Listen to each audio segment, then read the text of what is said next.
청년들에게는 창업 기회를 주고 전통시장에는 활력을 불어넣는다는 취지로 각 지자체에서 시장 곳곳에 청년몰을 열었습니다. 하지만 청년몰 매장 4곳 중 1곳은 문을 닫았다는 조사 결과가 있을 정도로 청년몰이 위기에 처해 있는데요.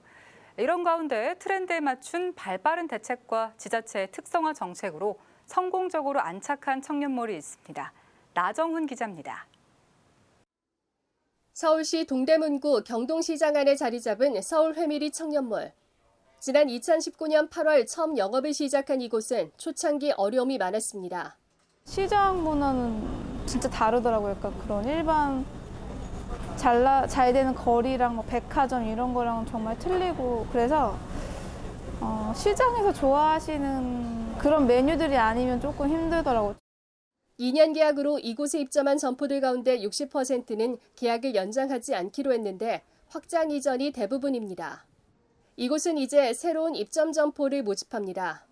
청년몰 가장 큰 장점은 시장에서랑 틀리게 1부터 10까지 혼자 다 해야 되는데 하나부터 10까지 다 알려줘요. 대출 같은 것도 보면 이제 소상공인이고 이제 시장 안에 있다 보니까 또 금리도 좀 저렴하게 대출도 해주시고, 서울에서 이렇게 좀 그래도 깨끗하고 이런 데 별로 없고 또 청년들만 있기 때문에 그래도 정보나 이런 게 되게 또 빠르거든요.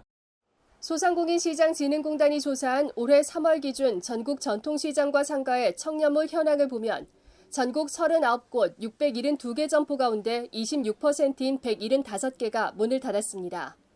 점포 4개 가운데 1개꼴로 문을 닫은 셈입니다.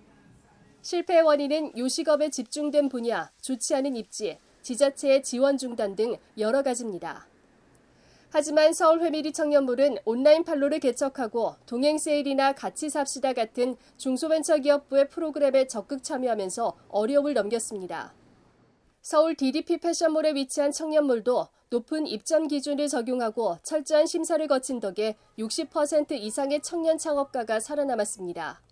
1차로 서류로 심사를 받고 2차가 됐다고 연락을 주셔서 2차 포트폴리오를 이제 제출을 해야 되는데, 그거에 맞는 양식에 따라서 포트폴리오 만들어서 또 제출을 하고 연락을 주셔서.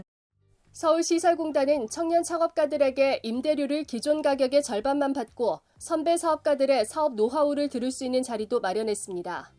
저희가 이제 분기별로 뭐 모임을 만든다든가 이렇게 뭐 간담회식으로 해서 영업 노하우도 알려드리고, 또 하나는 뭐 그 요새 많이 하는 SNS 사장님들 중에서 또 잘 하시는 분들이 와서 영업 노하우나 뭐 트렌드 이런 것들을 같이 강연해주고 알려드리고 그런 작업들을 했었죠.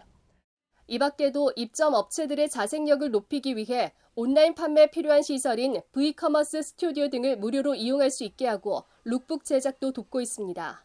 룩북이라고 그래가지고 예전에는 옷을 예쁘게 찍어서 팜플렛해서 SNS에 활용할 수 있게 그런 게 있었어요. 작년엔 그 룩북 촬영을 저희가 해드렸어요, 한 번은. 올해는 저희가 전용 스튜디오를 만들었어요. 우리 상인분들이 직접 편하게 언제든지 24시간 자기가 신상이 나왔을 때 사진을 찍을 수 있는 그 전용 스튜디오를 올해 조성을 해서 지금 5월 1일부터 운영하고 있습니다.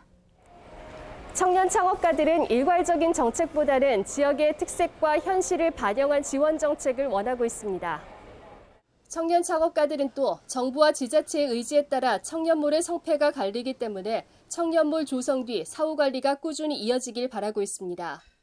소상공인이나 이런 중기부에서 계속 이렇게 해주시면 지자체도 관심을 계속 갖는데 딱 그게 끊어져요. 그 지원이 딱 끊어지고 바로 지자체로 다 넘어가서 지자체에서 이제 관리 감독하시는 거여서 청년몰마다 지역별로 이게 좀 상황이 많이 다르기 때문에 유두리 있게 좀 편하게 지역별로 좀 다른 정책을 쓰셔서 좀 지원해 주셨으면 좋겠어요. 코로나19 사태까지 더해지며 경기 불황이 계속되고 있는 가운데 청년 창업가들에게 단순한 금전 지원보다는 시대 상황과 현실을 반영한 지원 정책이 마련돼야 할 것으로 보입니다. 예스티비 뉴스 나정훈입니다.